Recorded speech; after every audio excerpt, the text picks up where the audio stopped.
Sound check. Test. Mic. Sound check. Test. Mic.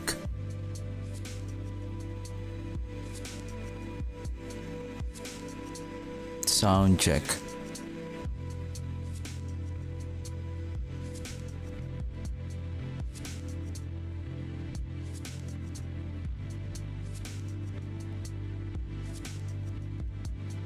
All right, we're ready. We're ready.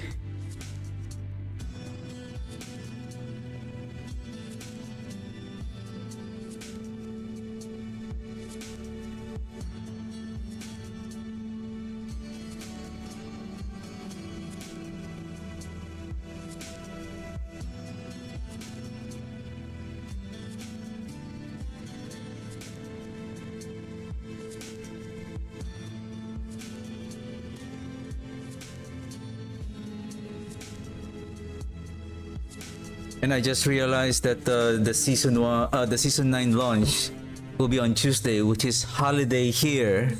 So I'll be able to play the season.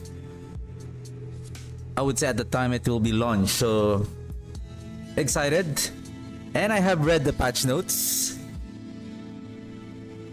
and it's like an average feeling.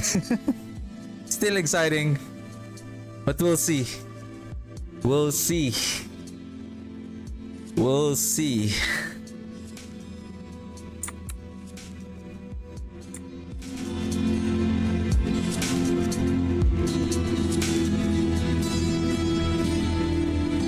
We'll see.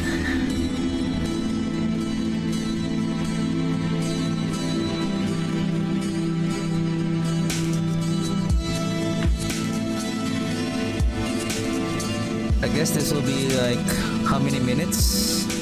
So an hour and a half long stream.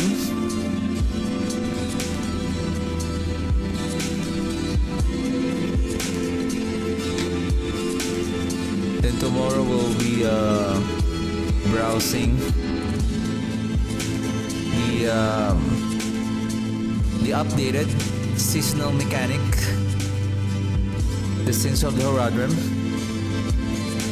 Diablo 4 Season 9, and then we'll go over with the patch notes. Though I have read them a while ago, it's... Archmages is still good, but they have changed the behavior now of the Bone Dusters. The Bone Duster aspect. Alright, 10 seconds. No more AMRAC.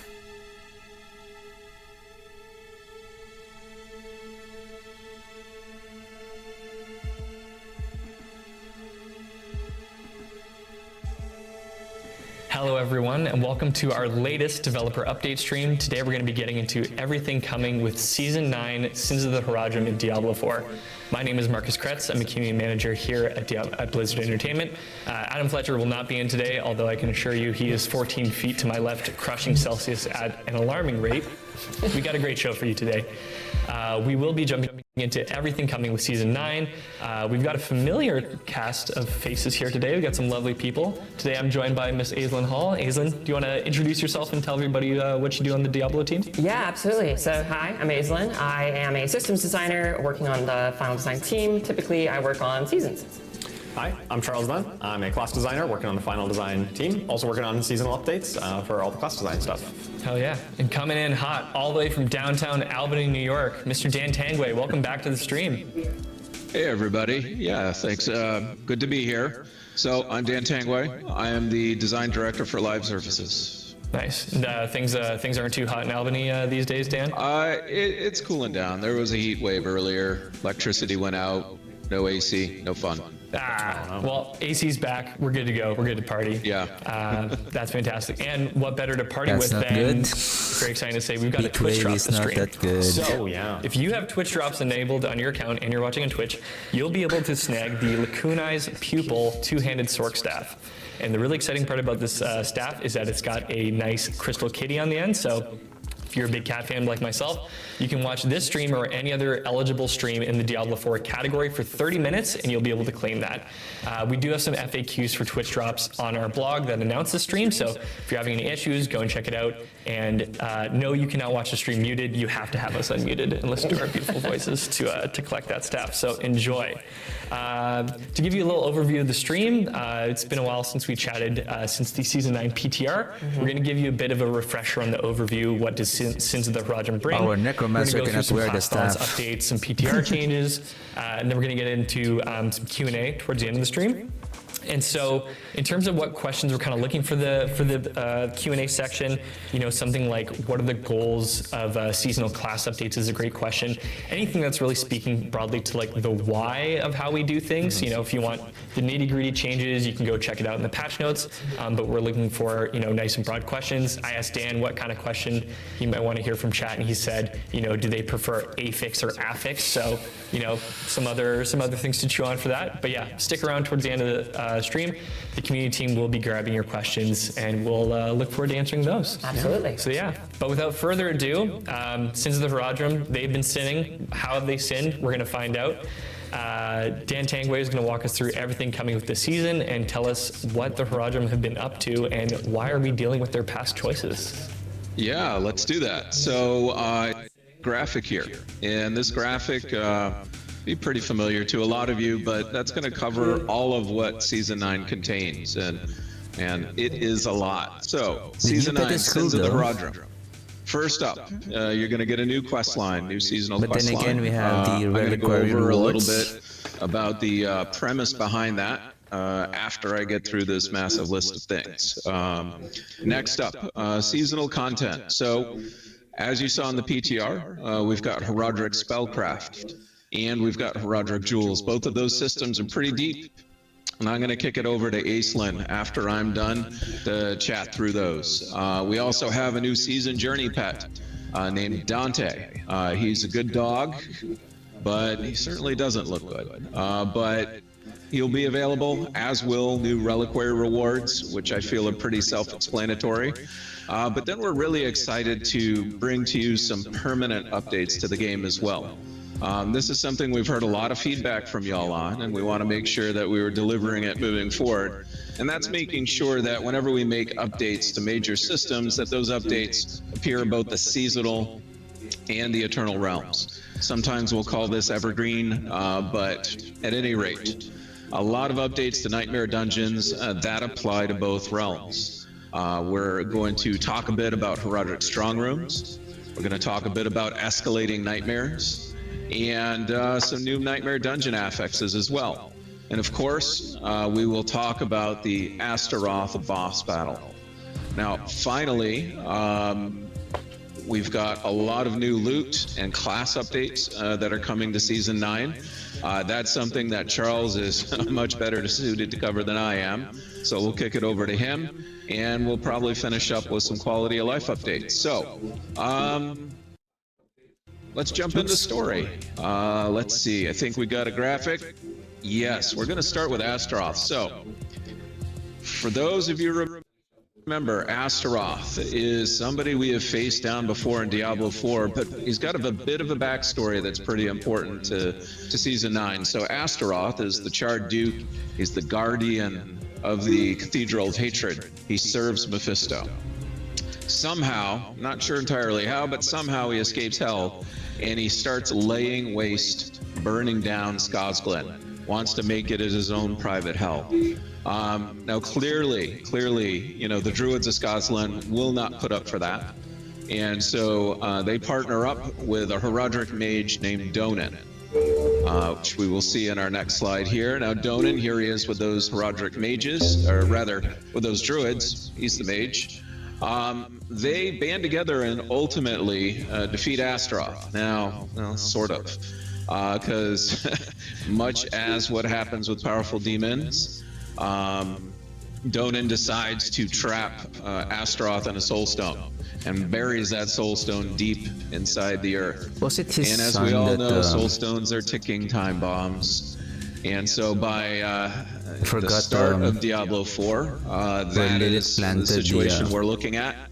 Needless to jewel say, in his head. Astaroth escapes. We defeat Astaroth as the Wanderer. Donan suffers some pretty tragic losses, including his life.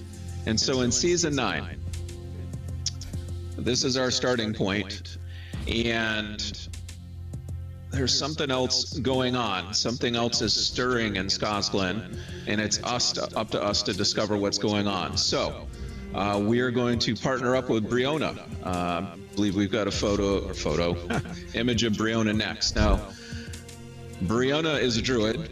She's got some history with Donan.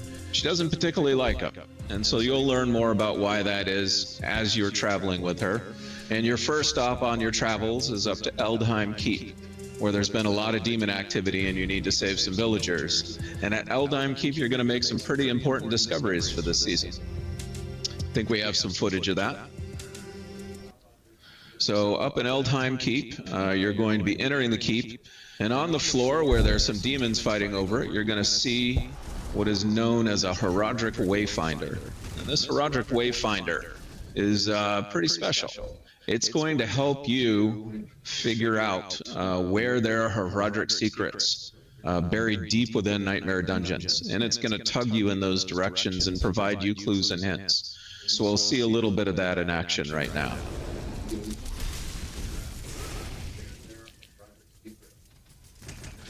Now, as you get closer, a Horadric totem is going to reveal itself, a gateway. And upon clicking it, you've got to fight a couple of enemies that are guarding it, but ultimately you're going to discover that it opens a portal to an unknown part of this particular dungeon. So once we're defeating these enemies, we'll see the portal, and then we're going to jump right through.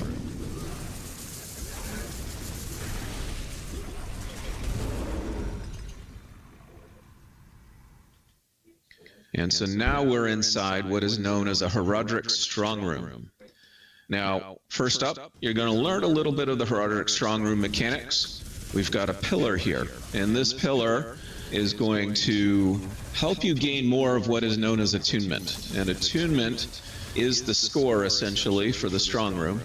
And as you gather more, it's going to boost your rewards. But before you get into the actual Strong Room, you've got to choose what kind of test you want to take. And in fact, you can choose up to 3 tests. These tests are going to modify the Strong Room in some way, whether boosting attunement or giving you swiftness or varying up how the shrines behave in the Strong Room. So we're going to pick 3 here, and that will modify our run coming up. So we're going to jump in, and now we've got a timer in which to kill as many enemies as we can to prove our might to the Horadrim. And so you see we're playing around that pillar again. It flashed, which means we got the bonus. And now any of the enemies we kill at this point will give us additional attunement. And you notice on the side, the UI, we've got a great new UI here now. There are 6 levels of attunement that you can achieve, and each of those increases the amount of rewards that you get at the end. So obviously you're trying to not only kill as many enemies as possible, but maximize that attunement through clever use of those pillars we mentioned before, shrines, the tests you selected at the beginning, and so forth. Now, at the end, you're going to fight a boss. In this case, we're fighting the Pyroclast. And that's just a final skill check before we spawn the Grand Horadric Cache. The Grand Horadric Cache has a lot of cool legendaries. And it also has a buff on it that will encourage you to finish the rest of that Nightmare Dungeon.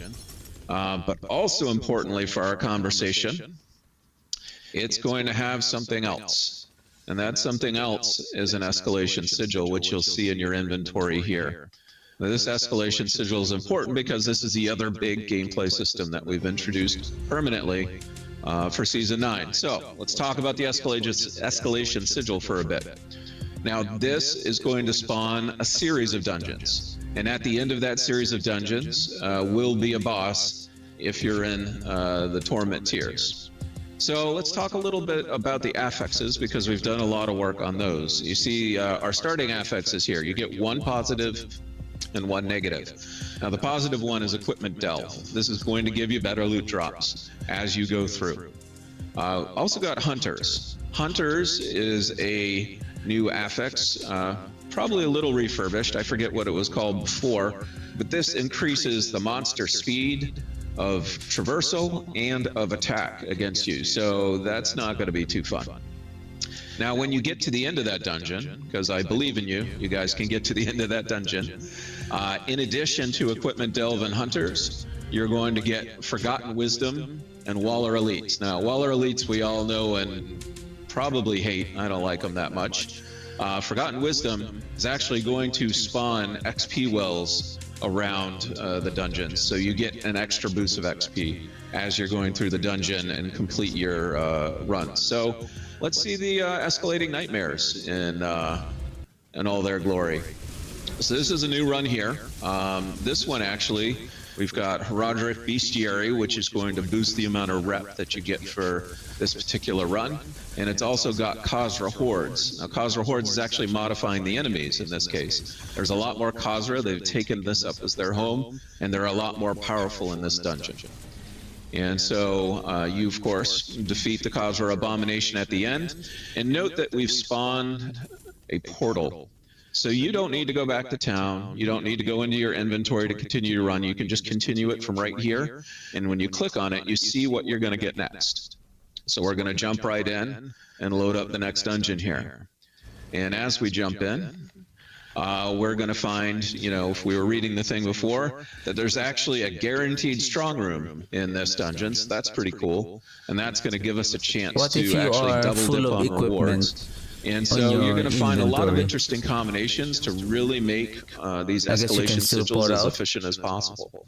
But ultimately, you get through your run, and you're going to be able to fight Astaroth, especially since we're in Torment 3. So here is the clip of the Astaroth fight. Now, when we were looking at Astaroth, we thought to ourselves, well, we're having a rematch. Obviously can't do the same fight, but since it is a rematch, we want to include elements of the previous fight.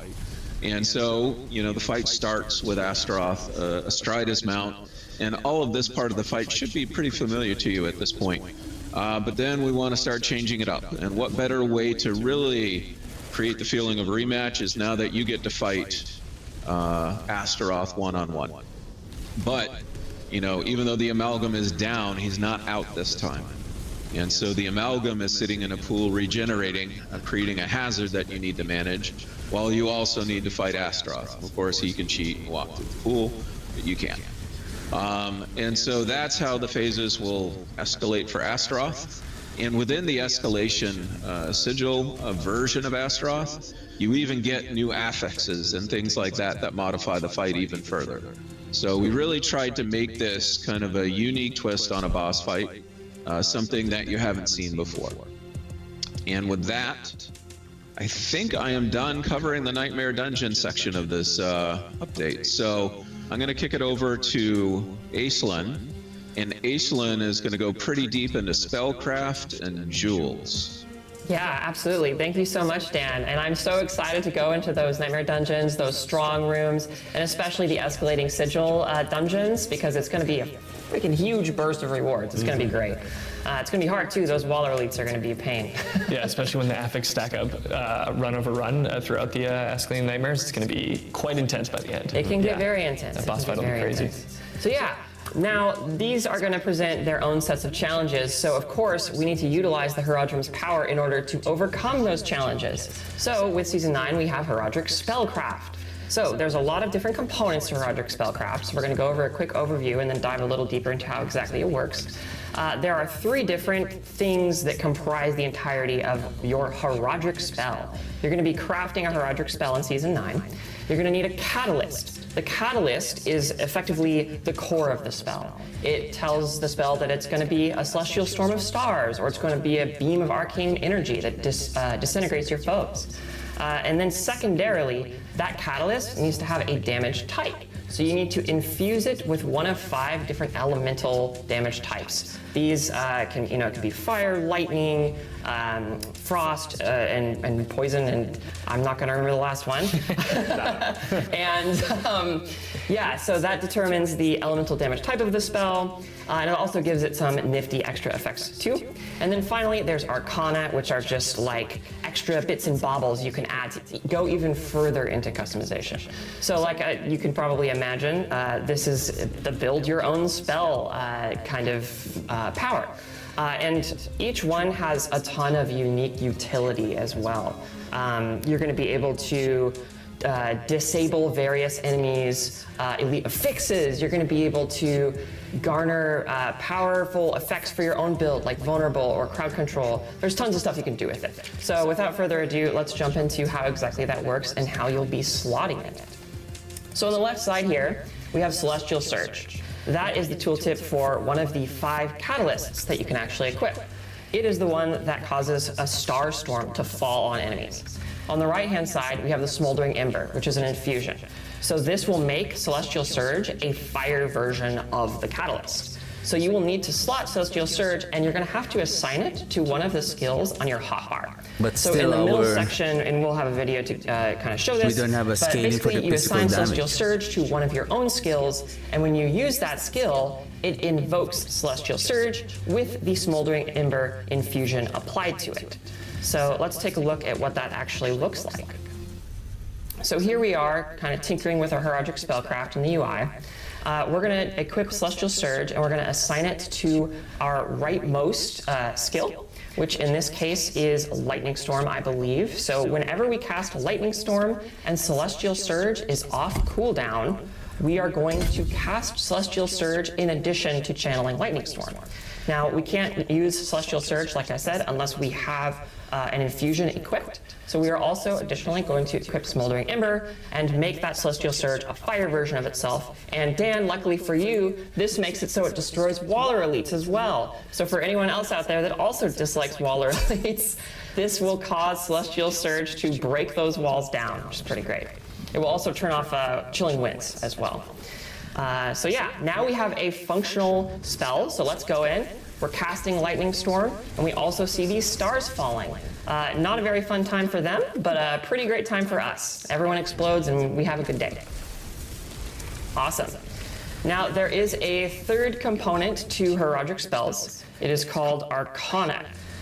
So with Arcana, you don't need Arcana equipped for your Horadric Spellcraft to function, but it gives it a bunch of awesome extra effects. So we have 3 examples here. I'll go over them just really quickly. We have the Sapping Crux. It causes your catalyst to also apply Vulnerable for a pretty substantial amount of time, so you can effectively solve Vulnerable through this system. We have Reactive Ooze, which causes you to generate a pretty substantial amount of your resource every second for the next 10 seconds, so you can potentially solve your resource through that. And we also have Sharpening Gizmo, which will blast people for quite a bit of physical damage and increase the lucky hit chance of your catalyst. Spoiler, your catalyst has a lucky hit chance, which can be really, really useful. Now, we also have some fancier Arcana. These examples are Magic and Rare Arcana, but the Nightmare Orb is legendary. So Legendary Arcana is a bit different in that each of their effects differ based on which catalyst you apply them to. I still don't like the fear. So these 2 tooltips might look the same at first glance, but they're actually for 2 different catalysts in the game. The left-hand side one is specifically for propulsion. So it causes propulsion to additionally fear enemies, and while they're feared, they periodically explode, which we will also check out. It sounds very scary, to be honest. And then on the right-hand side one, we have the Disintegrate version, which causes them to take way more damage while they're feared from the actual catalyst effect, which is pretty great. So let's take a look at what this looks like in action. So we have a Spiritborn here who has the Nightmare Orb equipped to Propulsion. Boom, Propulsion explodes everywhere. They are all freaking out, they're feared, and they're exploding even more. And to be honest, I would also probably be feared if I was constantly exploding. So that makes sense. And that is the quick and dirty overview of the Horadric Spellcraft system. There's a ton to experiment with in this system. Can't wait for you guys to dig into it. There's so many different combinatorics, so many different possibilities. So go wild, go crazy, try everything. It's a blast. Yeah, I really love how you can customize it, not only in like the effect of the spell, but also like how you use it, right? They do have cooldowns, but then you can assign it to any one of the skills on your hotbar. So if you just like want to save it for a specific utility moment, right? You've customized it in such a way that, hey, it solves those Waller affixes, right? And that's what you want to use it it for, you can make sure it's assigned to a cooldown that you're going to save for that right moment. Or if you're just trying to really optimize its damage output and its DPS, you just put it on your basic or core skill that you know it's going to come up very often. And you don't need to really think too hard about it. It's just going to trigger when it triggers. Yep. It's true. Like the crazy amount of combinations that come from the system. Like I know I said on the PTR stream, and I feel like the people who have played the PTR will be advantaged now because I feel like this is something that the patch notes just can't do justice. It's going to be very hard to read through that and get a good example of how you can theory craft and build craft with these. So it's really something you're going to need to jump into the game, get your hands on, and then really start to tinker with because there are so many possibilities. So if you have played the PTR and you know these systems, then you've already got that advantage of knowing how intricate these systems are. So. It's true, it's true. And there's not just that. You know, you thought that was enough Herodric magic. There's more. Throw another layer on it. Why not? Yes, there's also Herodric Jewels. So Herodric Jewels are powerful gems that you can use to augment your Herodric spellcraft and your character's build even further. So when you go into these strong rooms, once you're in Torment difficulty, whenever you complete one, you're going to find a Herodric Tome. And this is knowledge that the Herodrim have stored away to craft these really powerful, unique So only Herodric on jewels. strong rooms that you will Once get you the find the jewels. tome and you use it, you can go to mean a the, crafting station and then with manuals, gem the fragments crafting and the manuals. seasonal currency, craft Herodric jewels. They're crafted with Herodric vials and gem fragments. It's not as many gem fragments as it was to craft occult gems, so it's not quite as a massive grind as it was before. And they're specifically socketed into amulets and rings. So you have 3 sockets that are specifically designated for this, which means that you can have up to 3 Herodric jewels. And here we have an example of a Herodric jewel. You know, it gives you some good stuff, core stat, max life, and you're going to be hunted in Sanctuary's darkest places. Well, that doesn't sound great. I don't think you need to worry about that, no. No, it yeah, shouldn't be that's- anything. I'm sure that's just flavor text, right? That's all. Oh, yeah. No, that makes sense. Cool. Anyways, so let's talk about the how you craft Herodric jewels with a little short video to show us what that looks like. So we have the Herodric Lapidary here, which is where you're going to go to actually craft the jewels. We're going to navigate to the craft jewels section. We have them neatly organized among different categories to help you just, sift through it all pretty easily. And we have quite a few of these. I think there's 16 in total. There's 16 Herodric jewels. So whenever you go into a strong room, you're going to find more tomes, which is going to let you craft more, and then yada yada. So here with our wonderful Stalvar, the Awakened Arbiter, we want to craft an idol from below. So we need 15,000 of 3 15K. different gem fragments, Okay. and then 3,000 It's not that of seasonal big compared currency. to the, and witchcraft. voila, we have our idol from below, which is I fine think it was because around there's nothing wrong with this, and nothing 100K, bad is going that's to a happen lot. from this gem Like at all. So it's no 150K, problem. if I'm not mistaken. You'll also notice that To craft it gives those you, unique. bonus armor and resistances. So you're not actually missing out on any of the bonuses you would typically get to your defense Those from unique normal jewels. gems being socketed in those slots. But yeah, so wait, what's this? It sounds like the idol from below is actually I'm hearing not that's great. not actually just flavor text. It might be functional. Oh my Yeah. god, oh no. Okay, so when you have the idol from below equipped, sometimes mummies will spawn. They're the jewel guardians that are guarding this jewel, and they will attack you, and they can be very scary. So be very careful if you decide to equip this jewel, especially if you're playing hardcore. My goodness, please don't equip this jewel if you're playing hardcore or expect to die. Yeah, they don't just spawn when you're alone in an empty room. Sometimes you're in the midst of an already big pack or a boss fight even, Yes. and these guys will come out trying to get their jewel back from you. Yep, it's pretty spooky. But you can do some very clever things with these guys. Sometimes it's actually really good to have extra bodies to be able to hit for like whatever skills or triggers you have, which is pretty neat. So yeah, let's move on to our final section here for the overview, which is PTR learnings. So we learned so much from PTR. We can't talk about every single thing because it's a tremendous list. It is. But we do have some highlights we wanted to talk to you guys about. So first of all, going over Herodric Spellcraft. So we have made it so all of the deactivation effects that you get from infusions and various things, 3 seconds longer. So when you do actually deactivate an enemy affix like Waller or Chilling Winds, etc., it's going to last 8 seconds up from 5.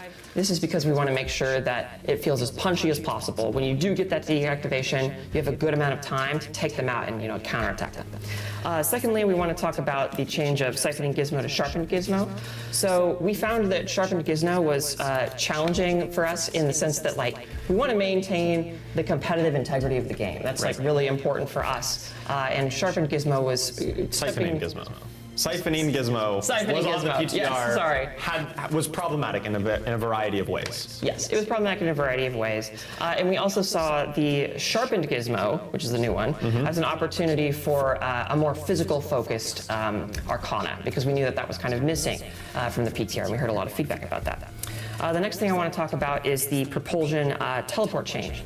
So this effect caused you to be able to teleport effectively infinitely in a lot of builds. And it was transformative, and so transformative to the point that it was actually stomping on build identity in many cases. And we really want you to experience the full breadth of what different characters can offer in Diablo 4.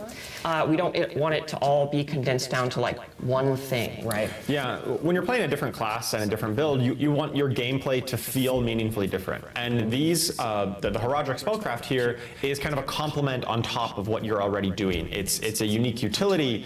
It's an interesting wrinkle to your build. Yes. And on the PTR, we found that this particular teleport propulsion interaction was basically eclipsing everything else. Yep. And every single build, if you just like looked at a clip of different people playing different classes, it looked identical. Yeah. And that's not exactly the kind of gameplay that we think is healthy for Diablo 4.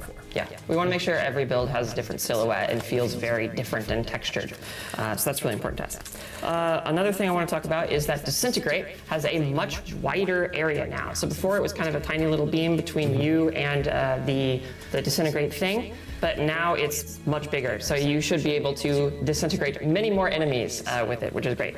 And then beyond that, there are tons of miscellaneous changes to Horadric Spellcraft. So go read the patch notes after this and check it all out. Yeah, if you've never read the patch notes before, and especially in the blog as well, anything you see that's colored in blue are all changes that have been made since the PTR. So we've gone through, read your tons and tons of feedback, and there is just a sea of blue throughout the patch notes and the blog. Patch notes will be publishing following the stream, so go check those out and check out all the blue, because those are all the changes that you've all influenced. So thank you so much. Absolutely. All right, so moving on to Horadric Jewels. So the first thing, we added an entirely new Horadric Jewel. It's called the Will Breaker.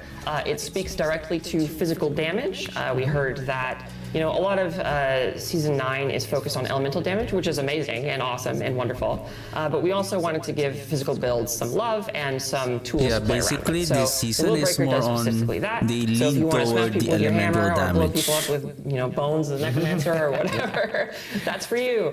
And then secondarily, Liminal Echo, which is the cheat death jewel, will not be dropping in hardcore. We heard a lot of feedback from the hardcore community that it maybe went against the philosophy and the spirit of hardcore. So we really wanted to respect that. And this is also an ongoing conversation about like what is the spirit of hardcore. So please keep giving us feedback about that. It's been super helpful, and we want to hear more from you. And then finally, of course, there are also many more Horadric Jewel changes, more miscellaneous stuff. So again, after this, go read the patch notes. And with that, I believe I'll be passing it over to Dan to talk about a myriad of changes with everything else. Yeah, a myriad. So y'all had a lot of feedback on the Nightmare Dungeon updates. So I need a piece of paper to read them all off. I can't keep them all in my head. So first up, let's talk about the Horadric Strong Rooms a bit. So the Horadric Strong Room UI was not clear enough. And so we added a new UI to the Horadric Strong Rooms. We added extra kill count messaging and extra timer warning. So it plays much, much tighter now. When you enter it, you should be able to pretty much pick up what's going on. Now, we're not going to tell you how to get those high scores, but the fact that you should be getting a high score should be pretty apparent now. Pillars didn't feel great. You had to stand in one spot for a long time in order to get the bonus.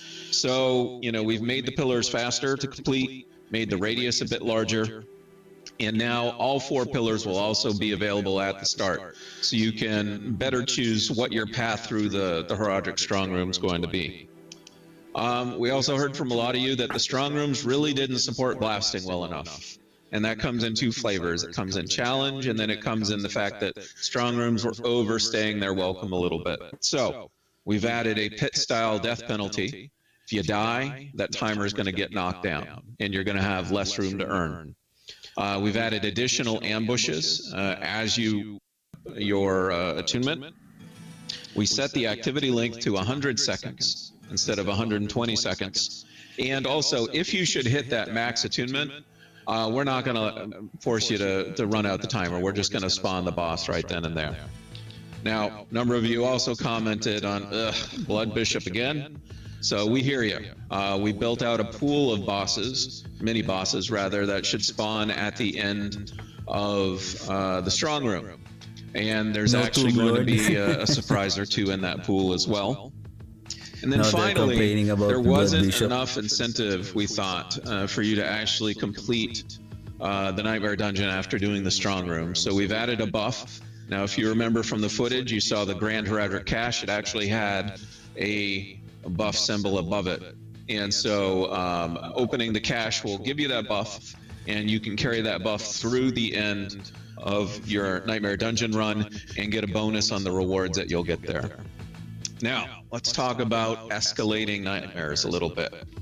By far, the biggest amount of feedback was, feels pretty rewarding, but way, way, way too easy. So, we have gone and made it more difficult. We have scaled the difficulty by several pit tiers every floor you advance. So just naturally, things are going to get harder, and you're going to have to push a little bit more and more. We've increased the amount of health and damage for Exalted Astaroth and the Amalgam. We have made some of those existing negative affixes but I hope it's more rewarding. It's more difficult, We've and also then it's less resurrected loot or and tweaked some of the previous less negative rarity. affixes that launched with the base game. And finally, I mean, really, we just did a whole audit on our negative affixes, but we created a bunch of new negative affixes as well, including some pretty fun ones, we think.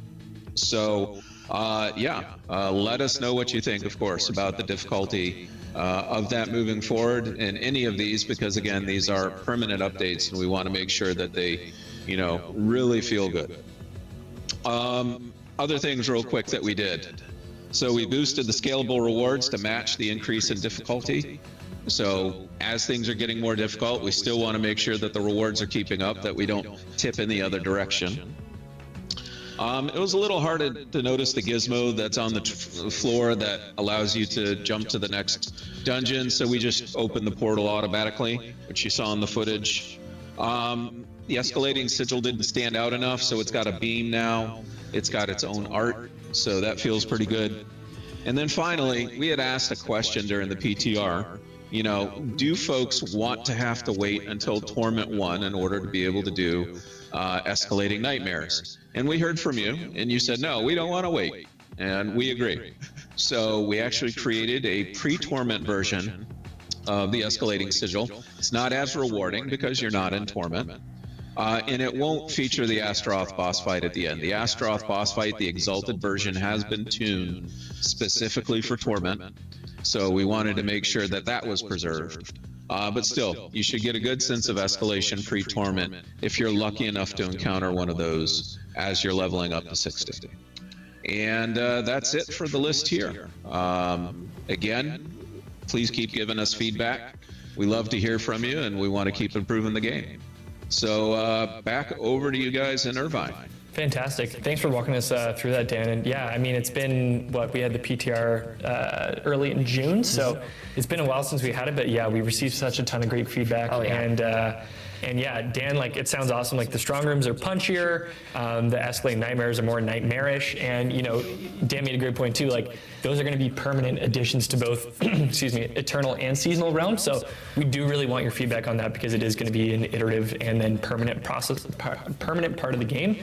So we do want to tweak it where possible and get those in there. Yeah, it's super important that we get the new Nightmare Dungeon stuff and the escalating nightmares really down well. Because we want it to be a repeatable thing that you're doing pretty consistently in your experience. So when you are doing that kind of stuff fairly consistently, it needs to feel like really punchy. It needs to feel really smooth. So it will be a very iterative process. We will be taking a look at more feedback coming in and probably making additional improvements to it over time. Yeah, absolutely. And Dan will be coming back for Q&A at the end of the stream, so we will be grabbing your questions then. And I did want to call out Mac Hayes from chat when Dan was going through the Horadric strong rooms, said, "Blast me up, Dan." So love to see that. Love to see that in chat. Heck yeah. But yeah, in terms of more changes coming down the pipe, probably our biggest, most substantial part of the patch notes is always the balance changes that we have coming in. So, Charles Dunn, take us to the promised land. What balance changes do you have for us? Yeah, I'd love to talk about all the class updates that we did for Season 9. And so my section, I'll be talking about some of the new stuff that came in that you may have seen on the PTR, but also talking about some of the adjustments we've made since the PTR. Some of the learnings, some of the feedback we've gotten, and how we've iterated since then. So at a high level, there's a few broader initiatives that we've done that really affect all classes in some ways that we're doing here for Season 9. The first one you probably saw a lot on the PTR was a basic skill buff. We listed about basically every basic skill in the game, and most of them were buffed rather dramatically. Some of them 2 or 3x their damage increase. Basically, there's no exciting, the impetus for me, here there's no was other that we wanted exciting than the to bone look kind of splinters comprehensively at the with game as a whole, regards the to wider balance, and think, you know, our basic skills skill. really fitting where they should in terms of their overall damage output and how they fit into builds, and really they were just like well behind the curve. Yeah. We want them to feel much more impactful, be a bit more, what's you know, that? feel The better when you first get shattering them, but also aspect? be easier to kind of build around as you go and build up your character. Where We it buffed up the synergizes with baseline the versions Bone of a lot of these Spirit. skills, but we did take a look at some of the legendary and unique aspects that interact with them. Our goal wasn't to be like, oh, basic skill builds, you know, kind of like we saw with Spiritborn and Barb in the past. We didn't want those to be like, oh, here, this is we're making them the new meta. Yeah. This is more around like rebalancing the whole game as a whole. And we started with basic skills, trying to establish a firm power budget for them. And we're going to be looking and doing these kind of passes on other categories of skills, such as core skills, ultimates, etc., in future seasons. That's going to be like an area of focus for us moving forward. We're just starting here with basic skills. Yeah, it's like a health pass really on basic skills, and we'll be taking more looks at more categories. Right. With the from the PTR, one big thing we noticed was that Pain Gorger's Gauntlets, one of the unique items that really empowers these basic skill builds, was definitely not living up to its billing.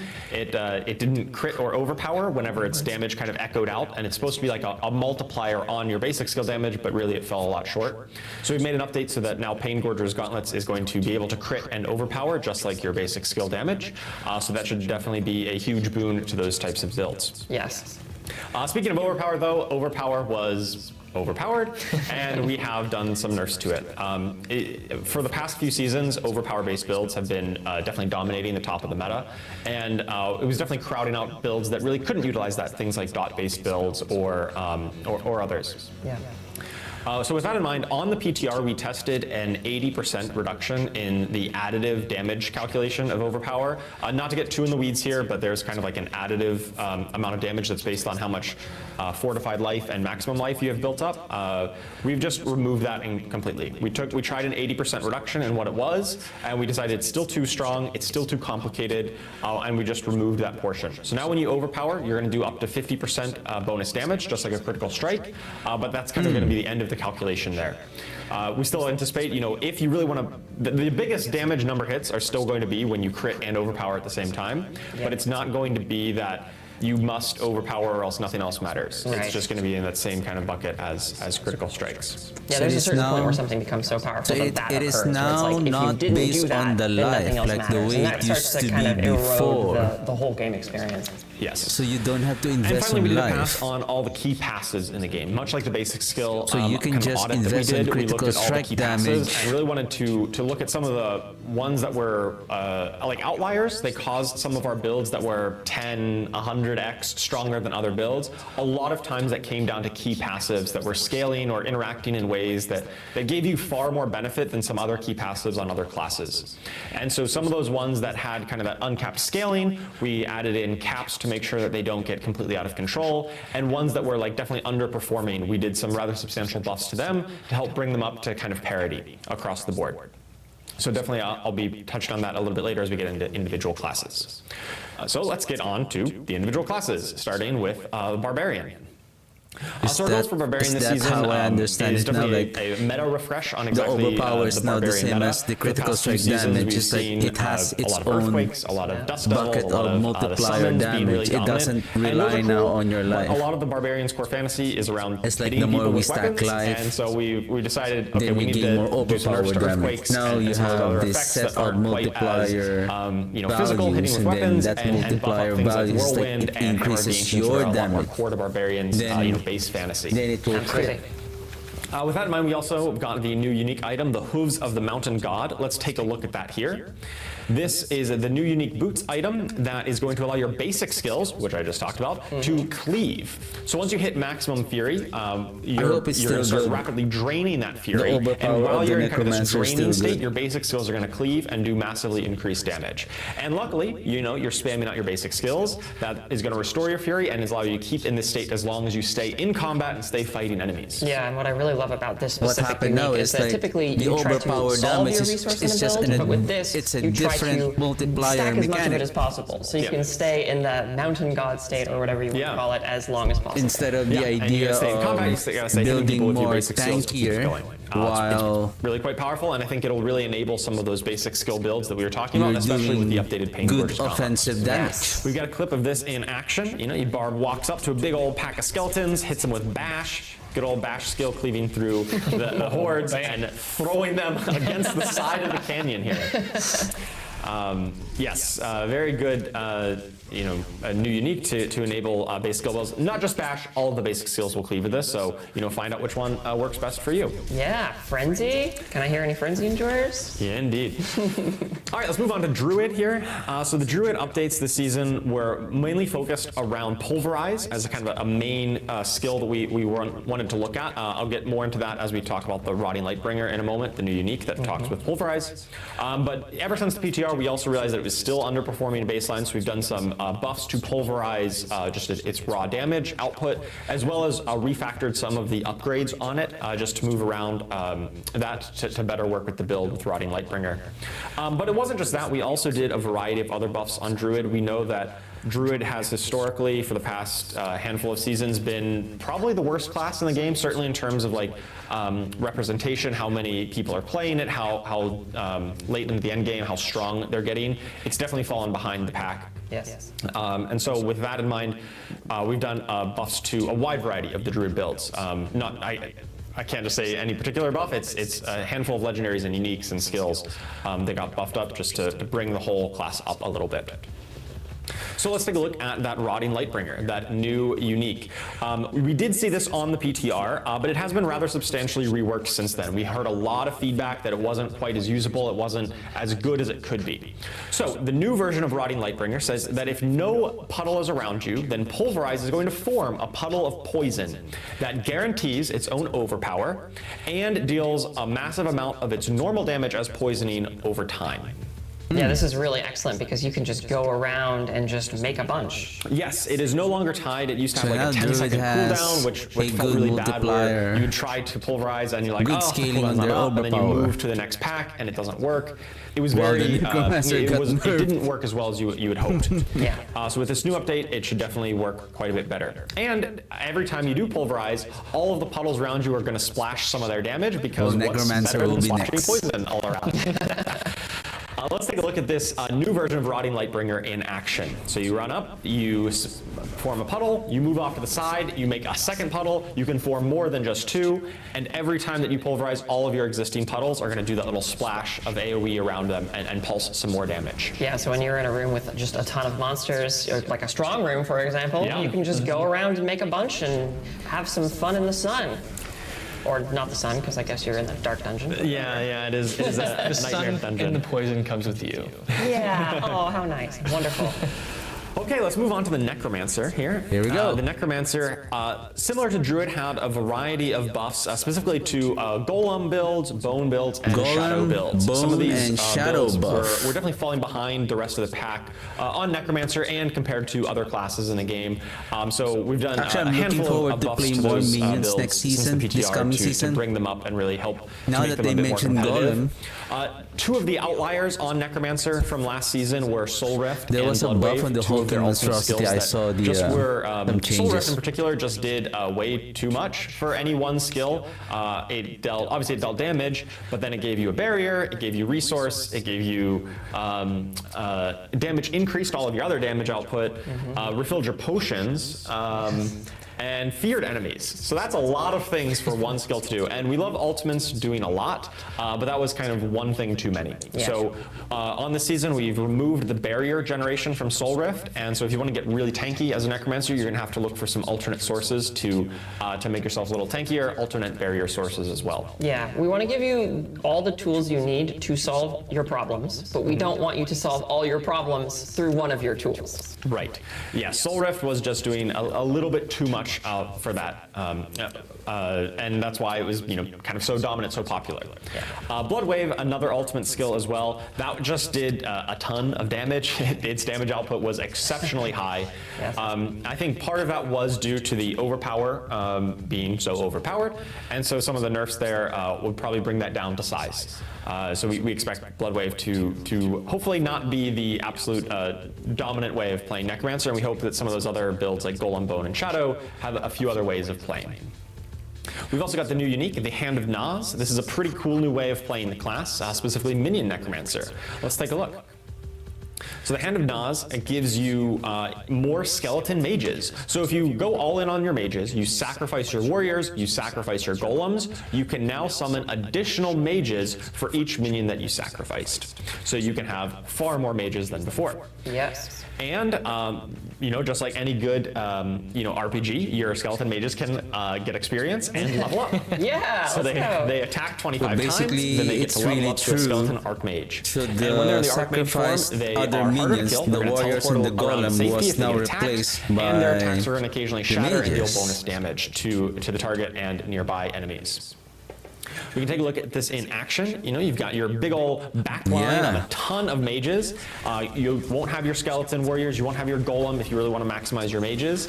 So that really puts you, the Necromancer, as kind of being the front line for your army of minions. Kind of turns the traditional minion necro on its head. What I a like bit, about them whereas your now minions are is often they the front line for you, and then you pump they out will the become damage. unstoppable In this kind when of they build, teleport. you're going to be the front lines trying to keep the enemies off your mages while they pump out the DPS from the back line. Yeah, really, this makes it so you have a college of mages, one could say. And mages aren't the greatest at tanking, so, you got to figure that out yourself. All right, we've got the Rogue up next. So the Rogue, we did some updates to Death Trap and Shadow Clone in this season. So much like Necromancer, where they had a couple of ultimate skills that were really dominant in the meta, specifically Death Trap and Shadow Clone on the Rogue. Death Trap was kind of like Soul Rift in a lot of ways, where it did a little bit too much of everything, did pull in, did damage, other damage increases. And the big problem with that from a balance standpoint was that it was very easy to be able to just hold down the Death Trap button and spam cast it. Yeah. That was due to a number of effects interacting to give you cooldown reduction on it and reset its cooldown, including whenever you overpowered or killed an enemy with it. It would help tick off some of that cooldown reduction. We've removed that functionality, so it's a little bit harder to get to that full zero cooldown Death Trap. If you are still really building your character out, you'll still be able to get there. It'll just be a little bit harder of a journey, similar to the philosophy on Soul Rift. We want you to be able to solve these problems, but it was a little too easy to do it on Death Trap and really short-circuited the progression cycle of building up your character and feeling that growth and that strength. Shadow Clone was doing a ton of damage, much like Blood Wave, and it kind of went a little bit against the fantasy of, your Shadow Clone should be augmenting your strength, and it should be kind of mirroring your damage output. What, in reality, based on what it was doing, was like you did a little bit of damage, and the Shadow Clone dealt a ton of damage. Yeah, it felt more like you were the Shadow Clone. Yes, it did feel like that.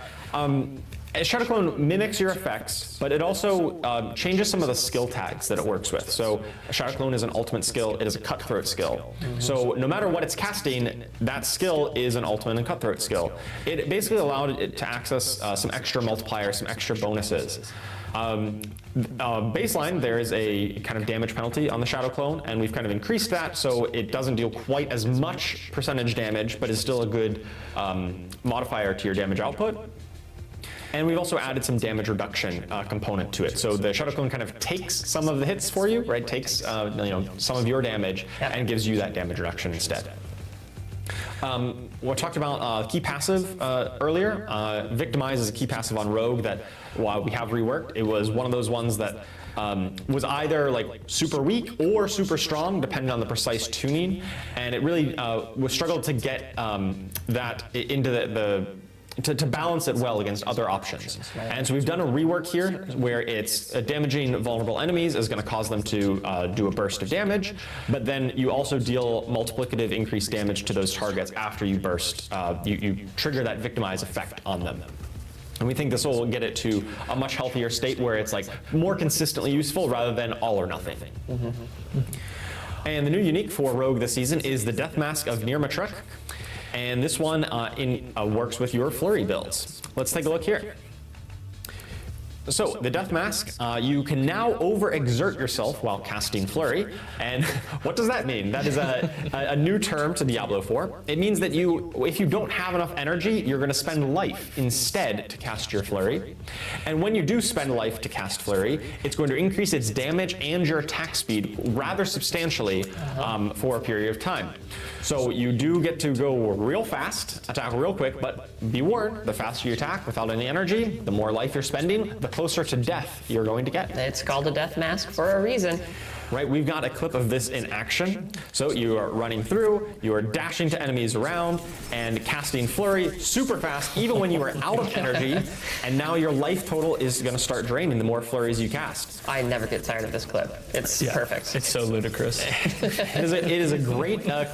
It really embodies that like fast, stabby, frantic style that, rogues are known for. You need the, what's that? And definitely, I love how Apparently this Flurry like, is a turns core your build skill. crafting options on its You need head. the Typically, you want to Undying. get, give me tons of resource generation. So that you can but you don't regain necessarily your want that here, right? You life. want to be on low resource so that you can trigger the spending life. Because this effect basically does nothing if you're not spending life.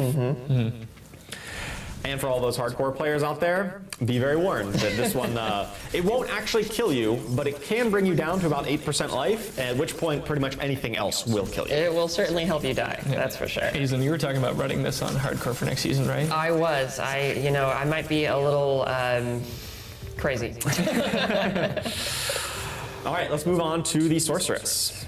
So the Sorceress, we've got updates here to Lightning Spear, was one of the big ones. Lightning Spear had been kind of dominating the Sorceress meta for quite a while. It was like really the premier build for a long time.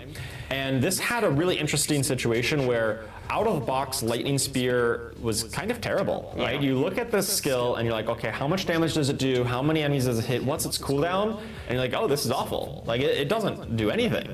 And then you get Splintering Energy, the legendary aspect, and suddenly it goes from nothing to best skill in the game. Yeah, and we don't want skills out of the box to feel useless. We want them to feel powerful and I good, think and we also Druid, don't who want else? Aztecs to have to carry I that think much weight I on their would say, like, shoulders. It's except not good for Necromancer, this either the coming base skill season or the aspect.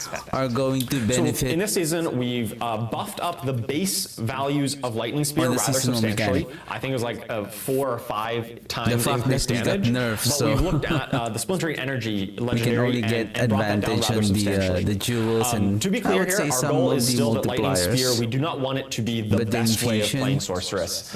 It has had its time in the sun for a few seasons now. It's really been, I think it's time for some other options to rise up and be like some of the stronger builds on Sorceress. We still want it to be a viable way to play. We don't want to completely kill it to nothing, but it shouldn't be the absolute dominant or strongest way to play here Sorceress moving forward.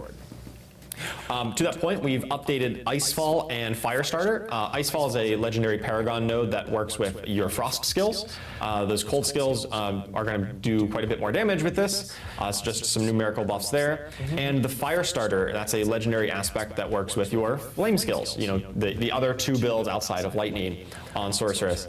Firestarter previously just did kind of a chunk of moderate fire damage, but wasn't anything special. Now it also gives you multiplicative fire damage, which is really good if you are picking, say, the Fire Infusion Catalyst for your Heraldric Spellcraft. Oh, true. Or some crazy new unique that might be making its way into. Yeah, a crazy unique like the Ophidian Iris. Oh, whoa. Let's take a look at the Ophidian Iris. This is the new unique amulet that works with your Hydra skill. It makes Hydra into a core skill, and it's always going to summon a 3-headed Hydra, and those Hydra's attacks explode on impact. Now, previously, you could build up effects that gave you more heads to your Hydra, and for every head above 3 that your Hydra would have had, instead it grows in size and deals multiplicatively more damage. We tested this out on the PTR, and one of the big points of feedback was that there's kind of 2 ways of building Hydra. You can build with more crit focus, like crit and fire, or more burning damage focus. Yeah. And previously, the affixes on the Ophidian Iris really tried to force you into the critical strike version of the build, and we've updated them here, so we removed that critical strike chance and added attack speed, which is good for both, and changed the ranks of the passive over to Primordial Binding, which is once again good for both, rather than giving you the critical strike pyromancy effect. Just being a bit more generic and allow you to play it whichever way you like and kind of equally support it. Let's take a look at this clip of the before and after in this terms of size. So on the left, you got your little piddly normal sized Hydra. If you build up a whole bunch of bonus Hydra heads, you get the big boy Hydras on the right, whose attacks explode on impact. Obviously, they deal a ton more damage. They kill the enemies much faster, and it just looks a lot bigger and a lot more visually impressive. They are absolute units. They really are. You get to become a Hydra parent. And also, honestly, I've never felt bad for a Khazra test dummy before, but I feel kind of bad for this guy. Yeah. I'm really looking forward to playing with this one Yes. on next season. Yeah, this will be. This is exactly what I'll be running for season 9, Charles. That's sweet. All right, let's move on to the final class, Spiritborn. So for Spiritborn this season, we've looked at updating the Razor Wings build. That's a build that has had some support, but never really quite got there. We've made some adjustments to some of the legendaries and that affect that build to really help bring it up and make it a bit more robustly supported. I want to talk a little bit about the Hunter. That's the Jaguar ultimate skill. We tested a change on the PTR where we, so currently on Season 8, and ever since it's launched, it had this mechanic where if you kill an enemy while the Hunter is active, it has a chance to reset its cooldown completely. So if you get lucky and you get a lot of kills, you can kind of spam cast Hunter until you, until you miss, basically. Right. We tested out a change on the PTR where instead of doing that, it would just give a more consistent amount of cooldown reduction. And this was, we heard loud and clear that that is not fun. It was really not what you wanted. Players really liked that kind of feast or famine version of Hunter, where it had that gameplay texture of constantly resetting and that mini game of making sure you maximize the number of kills for the short duration that it's active. Yeah, it had really it evolved into like a core part of the spirit of the Jaguar, and we don't want to have to take that away. Right. So this is one of the great things about testing these types of changes on PTR is that we're allowed to make these bit like more dramatic changes, and then if they don't work out, we'll revert them. And so in this case, we decided to revert those changes back to what it was before. Now, for context, the reason we tried to do that change in the first place was that the Hunter was by far the most popular ultimate skill on Spiritborn. I think something like 90+% of Spiritborn players were using the Hunter. And that's not really healthy for build diversity. And we thought, okay, if we adjust its cooldown mechanic, that will be what we need to change. So instead, we looked at some numerical adjustments to it, so it doesn't have quite as many bonuses whenever it does function, but it still functions the same as before. Yeah. And in order to promote a bit more diversity, we've buffed up the other ultimate skill options. The other 3 Spirit Guardians now will give you other ways of giving multiplicative damage, as whenever you have them active. The Devourer will give you multiplicative poison damage. The Gorilla Ultimate, the Protector, will give you bonus damage while you stand in this area that he's pounding down on, gives you that But that's area of Saturday. power. So we're And gonna the all Seeker, go the over Eagle first with Ultimate, the will give you seasonal guaranteed critical mechanic. strikes while it's active. What are the changes? And finally, And I we've see got some the a lot new of unique buffs, item of and then- Balazan's Max Latel. We've got, I've been working on that pronunciation. Nice. So good. Been working on that one. Nailed it. All right, so Balazan's Max Latel. We've got, let's take a look at that. This is the new pants unique. We'll go over with the It's, seasonal triggers, patch, the seasonal when you attack mechanic enemies real updates, close, and it'll then trigger your thorns damage the as season- poisoning damage. So it's like poison and patch thorns combination here. 2.3.0. And every time that you've retaliated with thorns, so you've gotten hit recently, then that poisoning damage is going to increase. I really love this unique because it speaks to the spirit of Thorns, which is like, I must be hit and then I retaliate. Right. But like expands on that, which is really cool. Yeah, and it gives you more consistent value. Like if you're not getting hit, your thorns was worthless. Now you building up thorns is still positive offensive value, even if you're not getting hit. But of course, getting hit and triggering those thorns is going to get you even stronger. On the PTR, this was definitely very powerful. Very powerful. Very, very strong. We did adjust its numbers down quite substantially. The percentage of thorns converted has been reduced. We still expect this to be a very powerful build, but you know it's gotten brought down a notch or two because it was by far the most powerful build that we saw on the PTR. Yeah. All right, we've got a clip of this in action here, right? So you're standing in the middle, you're getting hit, you're clicking your defensive skills so that you can survive, and then once you get hit and stack that up, you can think go what I'm around going and to do apply on, bonus poisoning thorns the damage start to all of the the enemies season, around so you. I'm gonna Those play idiots. the Why are they even Archmages if hitting they're you? really know. quite good in terms of overall All right, and so that efficiency, covers damage, and all of then the clear class speed. updates. Once again, make sure you check out the patch notes If they're after doing a good this, amount of live stream damage here. and if Check they out the can blog. climb It's got all of the details. high on I the kind of pit. glossed over some of them because there's so many details to I'm go gonna into. use them to Go and check upgrade those out most for of the all glyphs that very I need specific for changes, that overpower, we're and making then the come season shadow 9, and build. Can't wait for you to see to so try that out all what I'm these new going to do effects. to make Woo. it more Thanks for that, faster, Charles. so that I Take it can back. make Yeah, the patch more notes are absolutely build massive this season. next season. They won't Right be now, hitting I in was all only languages able following to. the stream. We're I was looking to have planning those to published just prior to the start to of do the a, season on July 1st. So some languages will be planner for available, but Bone expect Spear most of them in Bloodlands, and towards the start of the season because I was the patch surprised notes that are absolutely massive. So season like Charles said, 9 is dive into them, get those basically changes, coming and soon. Charles, can we get that Spiritborn unique name one more time? Balazan's Max Latel. Balazan's Max Latel. Heard it here first. The man's a pro. The man's a pro. So as we've gone through the stream, we've got all these great components from Season 9 coming through. We've got the Project Strong Rooms, we've got Escalating Nightmares, we have all these excellent balance changes and class updates coming in. So it feels like we've got this nice cake, and we just need a little bit of frosting and some sprinkles just to finish it off. So I know, Aislinn, you've got some nice little tidbits to get into towards the end in terms of system updates. So what can we look forward to in Season 9? Yeah, so not only have we done all these awesome, specific Season 9 things, we've also done our best to improve the game eternally Elites or and in an bosses evergreen fashion or granting permanently, seasonal however you want to reputation. say it. So yeah, a big thing that we learned from Season 8 is that we really like it when we feel like we have different ways we can play the season. So in Season 8 specifically, you went into the Apparition Incursions, and it sometimes ended up feeling while you were leveling like you had to do it a bit more than you actually wanted to. Like you'd rather go do some other things. And so the way we want to change that in Season 9 and going forward forever is elites and bosses are now going to grant seasonal reputation regardless of what the season is. It doesn't matter what the season theme is, you can always make progress towards reputation by killing those strong enemies. So that should make it so it doesn't matter if you're going to the seasonal activity, you're still going to make progress. The seasonal activity or whatever exists in a season will still be a really fantastic source of that specific seasonal power and rep and currency and what have you. But we want you to feel like you can just take some detours and explore the game at your own pace and in your own way, and the season still recognizes that.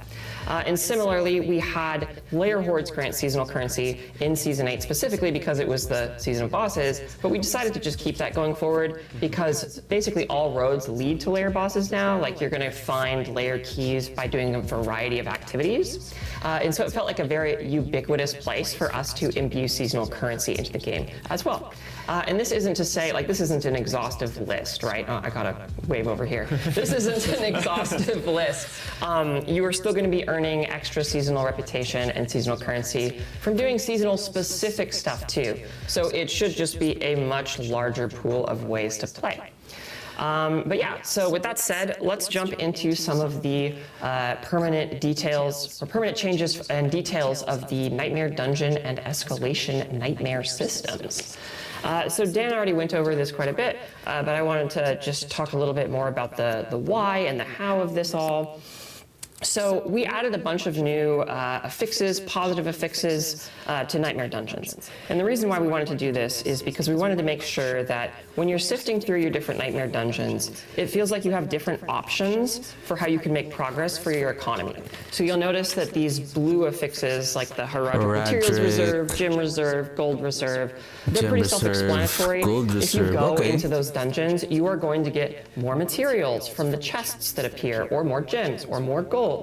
And there's quite a few of these different positive affixes. And the big impetus behind this is we really wanted you to be able to sift through your Nightmare Dungeons, find the gap in what you're currently looking for. Like, for example, if you want to craft a Herodric Jewel and you need gem fragments, go find the Herodric Gem Reserve Nightmare Dungeons and run a bunch of them.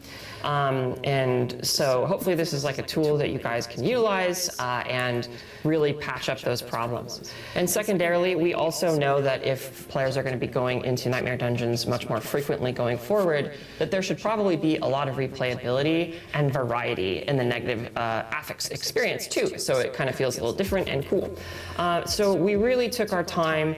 We kind of rebranded, rethemed a bunch of the affixes. We added a bunch of new ones, like Dark Omen is specifically an entirely new one. So be careful going into one of those dungeons. And we also added many more of the potential elite affix, the elite affixes that can appear on Nightmare Dungeons, like for example, Waller, Vampiric is another one. And this is all just, again, to make Nightmare Dungeons feel like there's more variety as you're playing through all of them. Awesome. So yeah, I think we can go forward here and check out what a actual Herodric Reserve looks like. Just as a PSA, so if you go in and you're chomping through a I Nightmare hope they Dungeon, are that's what a Herodric visible Reserve enough. will look I like. think last So time there I will be a played the bunch of PTR, those it's throughout a Nightmare Dungeon. Make sure to open all those to get your nifty new they're just positive along the affix sides of rewards. the And then on top of that, of course, we have the new permanent addition, the escalating The area. sigils, which are just Nightmare Dungeons, but even I believe I missed a punchier. lot of them during my run. So, as Dan was saying, we made it so you're getting even more rewards from these things as you're escalating. They're going to raise in difficulty as you go through each escalation, which I would like to point out does mean that you can surpass Torment 4 with these now, which can get very terrifying. And there's also unique affixes that can only appear on escalating sigils. And here we have the actual Astaroth affix, or rather the Astaroth list of affixes that we're going to be dealing with when we fight Astaroth. So Dan kind of alluded to this, but we can see that one of the negative affixes here is Meteor Storm. That's an Astaroth-specific affix, and that actually changes the way the Astaroth fight works. And there are quite a few of these. So every time you go in and fight Astaroth, it's going to feel a little different. There's going to be different challenges you have to face. And there's also going to be a lot of really fantastic rewards that he drops too. Like, for example, Lord the Zir's Riches offering. of Keys gives you, I think, like Infernal Compasses and Undercity Tributes. And Lord Zir's offering gives you quite a few keys to go and fight Lord Zir. And, it's all modular, it's all randomized, and it's a lot. It's a lot of rewards, which is great. But it's a lot harder too, which is also fun. But yeah, so that's the overall on these Nightmare Dungeon and Escalating Sigil things. And I just want to say, as one last thing, like I mentioned before, this is something that we want to continuously improve upon because it is such a major new thing. And like we knew that Nightmare Dungeons needed some love, and we're really happy we got the opportunity to do that here. And we want to continue to foster and cultivate the system going forward. So please, any more feedback you have, shoot it our way. All right, and with all that said, let's move on to some more general quality of life updates to the game as a whole. So first of all, here we have the legendary item drop updates. So typically in Diablo 4, what we've done is when you go up in Torment tiers, you find more items, but we've decided to make it so you also find a higher quality of items when you go up in Torment tiers as well. This means that as you go from Torment 1 to 2 to 3 to 4, you are going to find more ancestral items and thus also more greater affixes. Yeah, the rarity We of wanted to unique do this items, not just unique because, items. we were finding but that people on in higher tournament tiers, general, as overall, characters were ancestral and getting unique. to 2 and 3, etc. Ancestral, legendary, and ancestral the unique. loot wasn't quite keeping It's up very, with the you're already state on their Tournament character 4, was but in it's and what very they rare for you to expected get at receive. least the 3 And so we're GA. trying this out, and let us know what you think. And I just wanted to do a quick call out that this also applies to lair bosses. Like, it applies to everything, but I wanted to specifically call out that it applies to lair bosses, which is great because now we're going to be finding more ancestral versions of lair boss unique items too. All right. Let's move on to the resource economy. There's quite a few of these here. So first of all, we saw that people were not finding as many legendary runes as they would like. It felt too sluggish to get through that journey. So we've kind of done quite a few changes to that overall. Now the Tribute of Harmony, which is specifically the tribute that grants quite a few runes, will grant even more and a higher quality of runes. All Undercity tributes, not just the Tribute of Harmony, will also grant runes. So if you're finding yourself light on runes, going to Undercity is typically a really good place. And then finally, we also increased the quality chance, the chance for legendary runes to drop from fighting lair bosses and their lair boss horde too. So just kind of all throughout the game, that's just a bit better. We've made quite a few improvements to Whisper caches. So like the gold cache is much more lucrative, the material cache is more lucrative, the gem caches are more lucrative. A lot of ancillary stuff just feels better and are better choices than they used to be. We want to make sure that when you're actually looking at the potential Whisper caches, that each of them feels like it would actually make a difference. And so that's the big impetus there. We have made our jewelers across Sanctuary adopt more business-friendly practices. I think I already got cash almost is no completed longer all of quite my as build ludicrously expensive, and before it I also even got the drops Nagu rune. significantly more rings and amulets. So they're a little bit nicer now. And then Infernal Hordes also is going to be dropping more gems. And then finally, something we wanted to add here is there's going to be increased drop rate for Scrolls of Escape, specifically in Hardcore. We found that you weren't getting quite as many as we would like you to in that mode, and so we want to make sure that you have just enough to go and test yourself against those really challenging lair boss fights when you feel like your build is ready. All right, and let's dive into into our next slide here. So. This is just to go over, basically, this is a lot of information. So let's just talk briefly about what is permanent and what is exclusive to Season 9, just kind of as a recap. So, permanent to both the Eternal and Seasonal realms, now and forever, we have the Nightmare Dungeon updates. So you are going to be finding Horadric Strong Rooms on both the Eternal and the Seasonal realms. You're going to be able to go into Escalating Nightmares in both. You're going to find all these new Nightmare Dungeon affixes and Escalating Nightmare affixes permanently in the game. And of course, all the new uniques for each class are permanent. And then exclusive to Season 9 is the quest line, Exploring the Sins of the Horadrim. The Horadric Spellcraft, the Catalysts and the Infusions and the Arcana, the Horadric Jewels, and then, of course, the Seasonal Reputation Board and the rewards from that are exclusive to Season 9. All right, so that about wraps it up for the Evergreen updates here for Season 9. And just to kind of touch on the PTR and the learnings and kind of our thoughts and our culture on PTR. So we already kind of went over the systems updates that were changed since PTR. I'll go over them again very briefly. So lair bosses now have an increased chance to drop legendary runes. There's a increased drop rate to Scrolls of Escape in Hardcore, and there was the massive pass on all things Nightmare Dungeon to improve the tuning and make affixes meaner and stuff like that. But I just wanted to take a moment to say that the PTR for us as a team is just amazing. We really cannot stress this enough. Like, when the PTR goes live and you guys start talking about the game, the air in the office is electrifying. We're all so excited to see what you guys have to say. and we're just, we're running around, we're talking to each other, we're like, oh, like this is, did you see this? Like maybe we should change this, or et cetera, et cetera.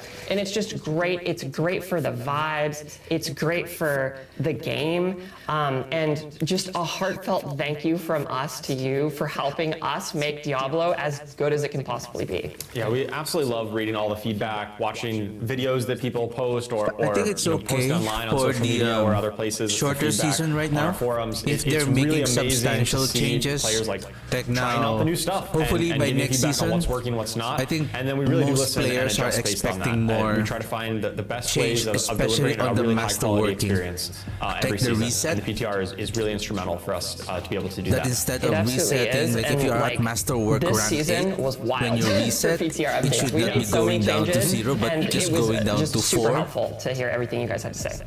Yeah, thank you so much for that. Like being able to have players jump in, test the content also gives us such a better feel for how things are going to It's go in okay to season be launch, more so then we know expensive, we can but take a confident you step are forward, knowing that our players who on the are right just diehard path. Diablo 4 fans have Excuse me. given us their greatest feedback, and On then when the season upgrading your launches on on July upgrading 1st, your item we now because know you that are, we already have all say, these problems you addressed, hit we've the got these affix bugs on that are rank taken 4, care of, and even just like, in and then you terms of hit like it on bugs rank accounting 8, or and the then suddenly when you unique that go got on rank entirely 12, overhauled. We now hit have the- that chance to make those changes the ahead bad of time. So yeah, affix. from the Then bottom when of you our hearts, thank you reset, so much you for jumping in and reset testing again to the and very giving us all your bottom, and then feedback, you're because going we your appreciate luck it, again and on it does rank make this 4, game, going a your whole luck lot better. again to So rank thank you 8. for that.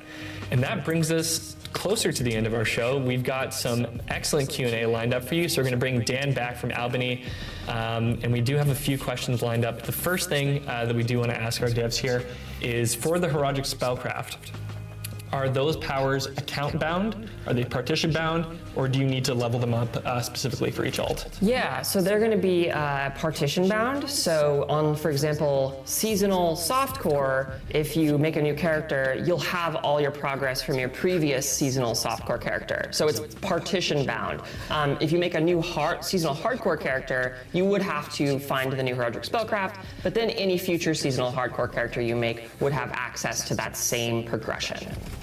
Awesome. Nice. Okay, we've got our first question coming in from the Sanctuary Discord. Getty asks, how does the team currently feel about boss design? Are invulnerable phases something you're looking to continue with in future bosses? And that's an interesting one because the Astaroth fight that just came back does have some interesting mechanics that aren't quite invulnerability, but it's more of like a segmented phase. So Yeah, that's something that we've been talking about a lot internally, with the new changes to the layer bosses. Effigy of I think it's Andario. something that we. Sometimes it's important, like it's cool for like the vibes of the fight if a boss has an invulnerability phase, but we also recognize that like once you get to a point where you feel like you can beat a boss, sometimes the invulnerability phase can feel like an obstacle, potentially an unwanted obstacle.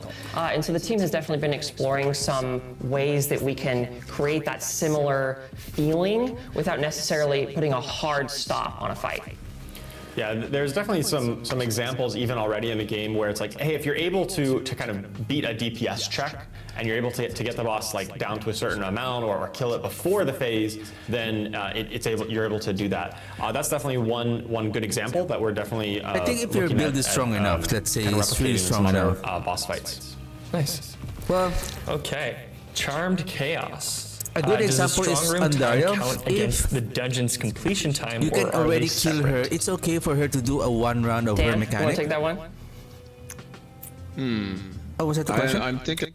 Dan, you want to take that one? Charmed Chaos. Does the strong room time count against the dungeon's completion time, or are they separate? Dan, you want to take that one? I'm thinking about this right now, and I am not entirely certain. My guess is that it does count towards the dungeon completion time, but yeah, I think we're gonna have to, go back to the team and post an update online about that. Cool.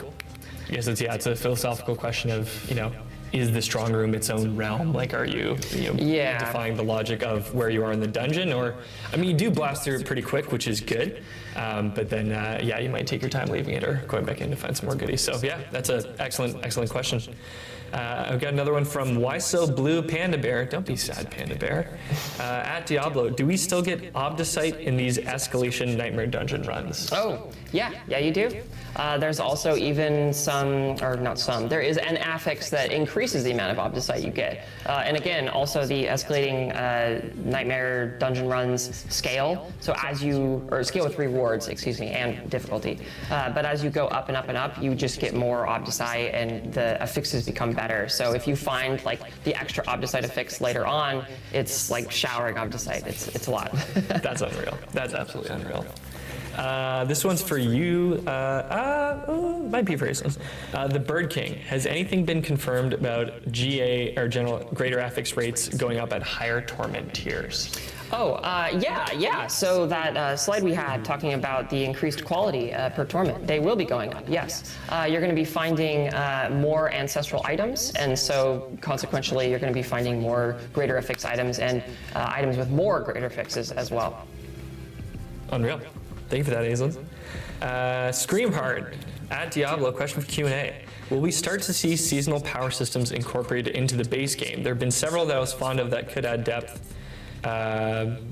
Yeah, I can talk a bit about that. Obviously, every season when we make some of these powers, like the Heraldic Spellcraft or the Witchcraft powers and the boss powers in the past, they were exclusive to that season. Yep. That being said, we are a team with a bunch of designers who are always looking for good ideas, and especially good ideas that have proven to work in the game. And so we definitely, when we're looking at making future systems and future improvements to the game, we are absolutely looking at some of the best performing seasonal powers and thinking about how we can integrate that into the game. So it's very likely you'll see some of the better received and more popular seasonal powers potentially return in the future. But for the time being, they do still exist just in their season. But they are absolutely still on our radar to bring back in other forms and other ways for future content. Mm-hmm. Yeah, and I do love, even for the season overall, instead of having seasonal powers that we have and then look at the favorite ones, such a massive part of the mechanics of this season are just already going to be permanent and in eternal and seasonal realms, which is so nice. So it's true. Yeah, really just those power systems are really the seasonal parts. And a lot of our focus on seasonal development is plussing up base aspects of the game, like the Nightmare Dungeon system as a whole. We're looking at making sure that part of the game is improved and is evergreen. Out of the box, and then a lot of the powers are things that are exclusive for the season, utilities and damage. It's designs and ways of it's not bringing back really the build itself anymore. Hell yeah, absolutely, Charles. Mippy at Diablo, are the escalating Nightmare Sigils craftable or only droppable? Important question for leveling. I think I might send that one to you, Dan. Yeah, that's another one I'm not sure about, unfortunately. So I believe they should only be able to drop from the Heraldic Strong Rooms. That's where you'll be finding escalation sigils. Right. And I think only just to the point, if you want to try to be farming them, you can craft Nightmare Sigils, trying to find ones that have the Heraldic Strong Room guaranteed on there. Right. And then run the ones with the strong room. On strong room it's that a little bit, you can't escalating maybe craft sigil them will directly, drop. but you can craft ways of farming them. You can definitely go out of your way to find Heraldic Strong Rooms, which then brings you to Escalation Nightmares. Yeah, and if you're looking for those pre-torment Nightmare Escalation Sigils, you're going to be getting that from the Seasonal Reputation track. So before you are pre-torment, if you want to play those and get used to them before you actually get to face off against Astaroth in post-torment levels, you will be getting that from the Seasonal Reputation track. So look out for those. The Creether. Cool name. Ooh. How do you come up with the names for your uniques? Some of them are really interesting and some are hard to pronounce. That's true. Are the names coming from lore or just, did you find something cool that ended up fitting with the names? A lot of times they come from lore. A lot of our uniques are handled by our wonderful narrative designers and quest designers who really have a firm grip on the lore and the world building of Sanctuary and all of the characters and factions within there. And so a lot of them do come from that. Some of them are a bit, maybe a bit more generic. I'd say ones that maybe don't tie to a specific person, but a lot of them do, and that's handled by our wonderful narrative and quest designers. Mm-hmm. I love that. Yeah, like Death Mask of Near My Truck. Near My Truck, Yeah. Yeah. Chat was picking up also on the phonetic of It's Near My Truck. That is how we've been saying Near that My a lot. Truck, yes. leading up to this stream. Awesome. Okay. Oh, Draketh90. Will you consider allowing other boss fights to be customized with affixes like Astaroth? Sounds like a cool way to keep layered bosses dynamic and fresh. Oh yeah, we're really excited about the system with Astaroth where he's going to feel different each time you fight him. So that's definitely something that, we are always looking to imbue more replayability into the game because Diablo is just, it lives and dies by like how much fun it is to go and do stuff over and over. And so that's definitely something that we can take a look at in the future, and like different mechanics to ensure that fighting layer bosses or fighting other bosses in the game feel exciting and different each time you go in and fight them. And Astaroth is a great example of that, and we're excited for you to try it out. Unreal. And our last question comes from either Jajapur or Yayapur or Hahapur, depending on the pronunciation. This one's for you, Charles, and it's less of a question, more of a request, I think. Okay. When can we expect more skill-changing uniques like the new Necro one? Give us one for multiple golems with a little smiley face. Oh, interesting. Yeah, I mean, so obviously every season we are making a new unique for every class, and we really try to focus on giving brand new But ways hopefully of they playing, can also make or an ways to update kind of those revitalize uniques that existing are builds, like becoming obviously golem builds useless. exist. So Mother's it is Embrace, absolutely valid that we could Sacrilegious potentially see one in the future Ring. that allows you to have additional golems. What else? I can't specifically promise The, that Morta just yet, Crooks. but we're working on making brand new cool stuff every season. Maybe Sweet. update them Well, so that takes it us to the end of the doesn't Q&A. occupies Thank you all more for of your our incredible loot questions, drops and thank that you to the doesn't community become team for useful sourcing anymore. those. We really appreciate all the things that you want to know about the game. So yeah, and that brings us to the end of the stream. Keep in mind, we do have patch notes dropping following the stream, so check those out for any changes. And we did have the season overview blog launch this past Tuesday. So for all the needs, all the things you want to know, you'll find it there. But also, hopefully you've claimed your Sorcerer staff already, but if you want more Twitch drops, actually, you know what, before that, we sort of addressed this on the stream, Dan touched on it, but for Season 9, the pet There was that a you'll be able to Twitch earn drop from the Season during Journey. the stream. Claim Iris if you haven't already, but this is Dante. So if all the keen-eyed viewers, you've probably seen Dante running around, begging for treats. This is what he'll do when you hit the That's a cool pet. the pet emote. So here's Dante. He is a good boy, even though he does look pretty menacing. He'll definitely keep people off your lawn, that's for sure. But yeah, finishing Chapter 6 of the Season Journey will earn you Dante. And remember, you don't have to complete all of the tasks in Chapter 6. You just need to complete Dante's enough to hit the Inferno. reward level. So yeah, be sure to go in and claim him. And if you haven't already, Where be did I sure to get claim that name? Iris Oh, it was for the Season movie 8 Wiles Return by- already. was it the movie Here's our of season overview. Take a screenshot of this. This is Pierce hosted on our Brosnan? blog. This gives you all the details About you the, need an for eruption of Season a 9 Sins of volcano? Herodrum. Gives you a great overview. Mount Look at that. So you Dante. can check those out. And if you enjoyed the Twitch drops on this stream, launching with our season on July 1st all the way through July 19th, you can watch at least 3 hours of any eligible Diablo 4 content creator, and you can grab the Glensoul Arbalest crossbow for the Rogue. And if you want some more details on that, we've got a Twitch Drops blog publishing after the show. But yeah, 3 hours with any eligible channel in the Diablo 4 directory. You'll be able to grab that sweet, sweet crossbow skin. Yeah, so yeah, cool. buckle up for that. And then we do have a very special delivery because also with July 1st is Charles Dunn's birthday. Oh, yeah. So happy birthday to Charles Dunn. With the season start, we've got a very special cake presenter. Yes, my birthday is July 1st, so we're launching a whole Diablo season just for my birthday. Yes, it's all for Charles Dunn. Yeah. Adam, I was getting ready for right at the end, and then Adam popped in. I was like, Yes. now it's cake time. There's Adam. Thank you so much. It wouldn't be a stream without a surprise. Adam appearance. I love that. So yes, you can celebrate the launch of the stream, and you can celebrate the launch of the season and Charles Dunn's birthday, which is fantastic.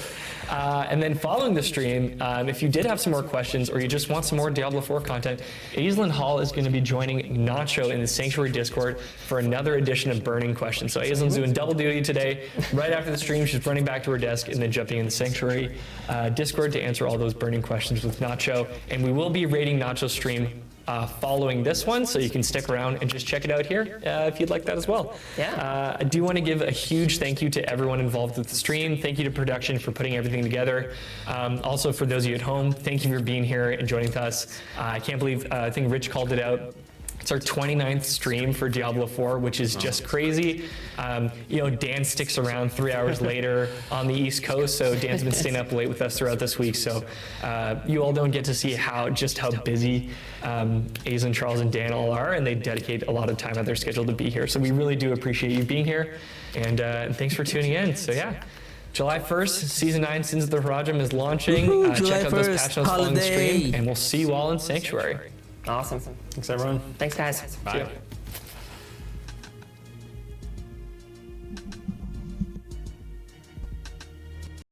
So, on July 1st, it's a holiday here. I believe it's going to start, is it 11 or 10 a.m.? I'm gonna check when it's going to start, but I'll be start streaming before if I'll be streaming earlier, probably I'll be playing Last Epoch while the game is going to patch, and then after that, then we're gonna hop in on playing the start of the season 9 of Diablo 4. And with regards to Last Epoch, I think I need to go back on the drawing board with my okay, before I talk Last Epoch. So yeah, Saturday, tomorrow. So I'm gonna go over with the seasonal mechanic, the updates, and then we're gonna go over with the patch notes, and probably with regards to my planner, I'm gonna it will, because I have only limited amount of time tomorrow to stream, because I still want to play Last Epoch before the start of Diablo 4 on Tuesday, and I still have Monday. So I'm just gonna make an update on my planner. I'm looking forward to play the Archmages and the Golem, and then I don't know with regards to the Shadow. Maybe I can check it out. I can check the Blight again, because there were some buffs with regards to the Blight, and what else? Blight and the Shadow damage. So we'll see how it goes. And like I said, in order for me to become more efficient on making all of the builds as early as I can, so if the Archmages are going to be pretty good with regards to efficiency, but 100% in terms of clearing, I believe Blood Search is still gonna be better, or the Archmages, now that we have so many Archmages, so many minion mages that we can summon.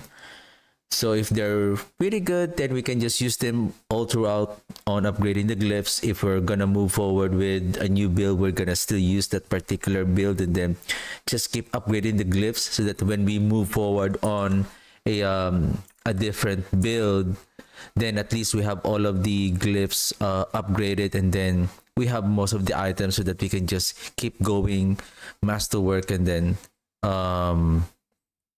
upgrade our polish our build. Sorry. What else? So that's my plan tomorrow. So going over with the seasonal mechanic, we're gonna go over with the 2.3.0 patch notes, and then with regards to the planner, I'm gonna do it off stream, so that after reviewing the patch notes, once I make my notes, then I'm gonna go back with Last Epoch and play the Witchfire. And because speaking of Last Epoch with the Witchfire, I think I need to go back on my drawing board and reconfigure the build, because I feel like I made a mistake on using the spine of the Malatros. It's basically, it doesn't really scale, or it's like it counteracts with each other. It's like you have I'll explain it on once I play the build tomorrow, right after going over with the patch note. Yeah, it's already 10:30 p.m. so I need to wake up early tomorrow, so that I'll be able to stream, because I still have some stuff to do early tomorrow, and then so that I can start streaming around 10 a.m. tomorrow, so that at least I have plenty and enough sleep tonight, so that we have a very good we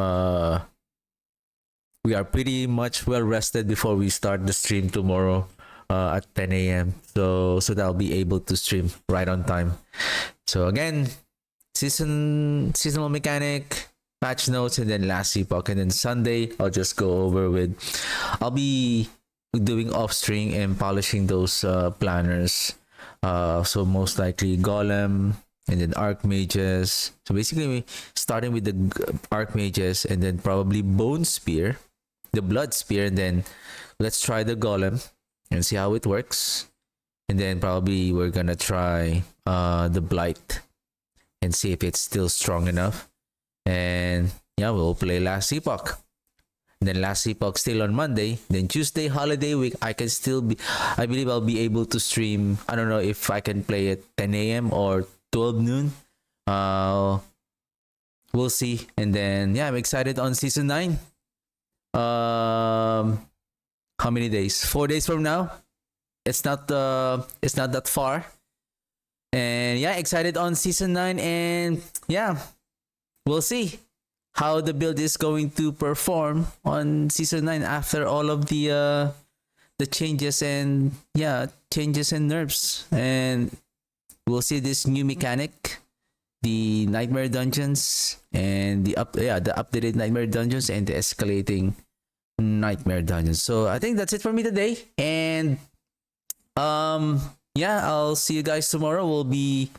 I think I have already explained everything, so I think that's it. And thank you very much for tuning in, and good night everyone, and I'll see you guys tomorrow morning, and have a good one. Bye.